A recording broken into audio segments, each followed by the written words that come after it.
मित्रों, अभी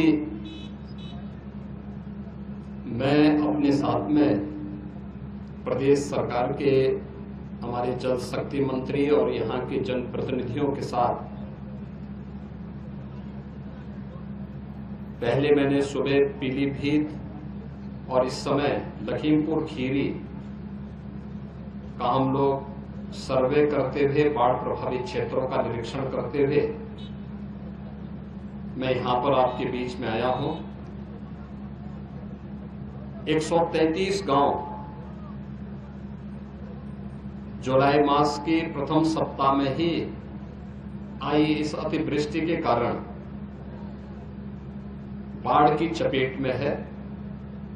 हजारों हेक्टेयर भूमि जो खेती की फसल की भूमि है वह फसल उससे प्रभावित हुई है।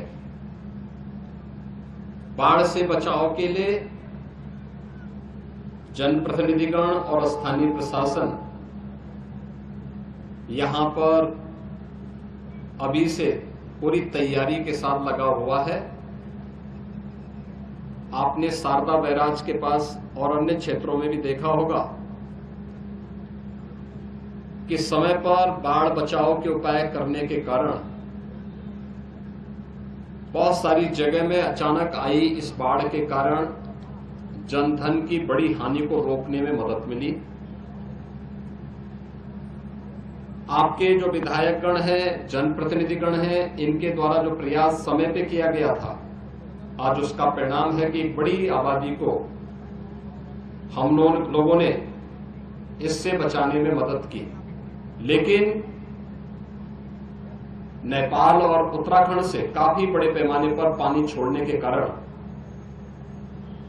नदी में जलस्तर काफी वृद्धि हो गई थी, जिसके कारण जुलाई के प्रथम सप्ताह में ही बाढ़ की इस विभीषिका से जूझना पड़ रहा है। बचाव के लिए हम लोगों ने एनडीआरएफ, एसडीआरएफ, पीएससी की फ्लड यूनिट, इन सबको तो लगाया ही है। स्थानीय गोताखोर भी हैं। हर ग्राम पंचायत में नौकाओं की व्यवस्था के लिए भी कहा गया है। बाढ़ चौकियां भी यहां पर 38 बाढ़ चौकियां भी स्थापित की गई हैं। बाढ़ से 12 जनपद वर्तमान में प्रदेश के प्रभावित हैं और इन 12 जनपदों में राहत और बचाव के कार्य युद्ध स्तर पर चलाए जा रहे हैं। और मैं आज स्वयं भी पीलीभीत और लखीमपुर जनपद का दौरा करने के लिए आया हूं। मित्रों, अभी मैं अपने साथ में प्रदेश सरकार के हमारे जल शक्ति मंत्री और यहाँ के जनप्रतिनिधियों के साथ पहले मैंने सुबह पीलीभीत और इस समय लखीमपुर खीरी का हम लोग सर्वे करते हुए बाढ़ प्रभावित क्षेत्रों का निरीक्षण करते हुए मैं यहां पर आपके बीच में आया हूं। 133 गांव जुलाई मास के प्रथम सप्ताह में ही आई इस अतिवृष्टि के कारण बाढ़ की चपेट में है। हजारों हेक्टेयर भूमि जो खेती की फसल की भूमि है वह फसल उससे प्रभावित हुई है।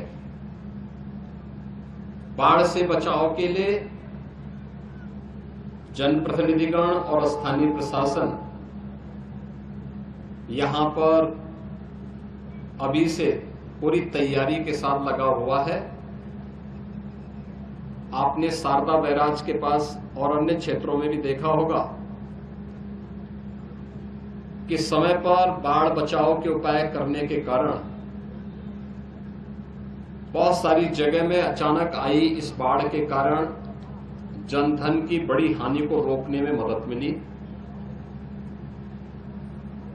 आपके जो विधायकगण हैं, जनप्रतिनिधिगण हैं, इनके द्वारा जो प्रयास समय पे किया गया था, आज उसका परिणाम है कि एक बड़ी आबादी को हम लोगों ने इससे बचाने में मदद की। लेकिन नेपाल और उत्तराखंड से काफी बड़े पैमाने पर पानी छोड़ने के कारण नदी में जलस्तर काफी वृद्धि हो गई थी, जिसके कारण जुलाई के प्रथम सप्ताह में ही बाढ़ की इस विभीषिका से जूझना पड़ रहा है। बचाव के लिए हम लोगों ने एनडीआरएफ, एसडीआरएफ, पीएसी की फ्लड यूनिट, इन सबको तो लगाया ही है। स्थानीय गोताखोर भी हैं। हर ग्राम पंचायत में नौकाओं की व्यवस्था के लिए भी कहा गया है। बाढ़ चौकियां भी यहां पर 38 बाढ़ चौकियां भी स्थापित की गई हैं। बाढ़ से 12 जनपद वर्तमान में प्रदेश के प्रभावित हैं और इन 12 जनपदों में राहत और बचाव के कार्य युद्ध स्तर पर चलाए जा रहे हैं। और मैं आज स्वयं भी पीलीभीत और लखीमपुर जनपद का दौरा करने के लिए आया हूं।